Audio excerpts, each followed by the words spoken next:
సాంబ శివ నీదు మహిమ ఎన్నటికీ తెలియదాయే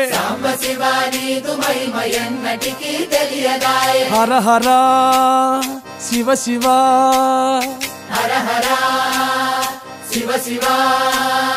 గంగా జలము తెచ్చి నీకు అభిషేకము సేతునంటే మరి గంగా జలమున సేప కప్పల ఎంగిలంటున్నావు శంభో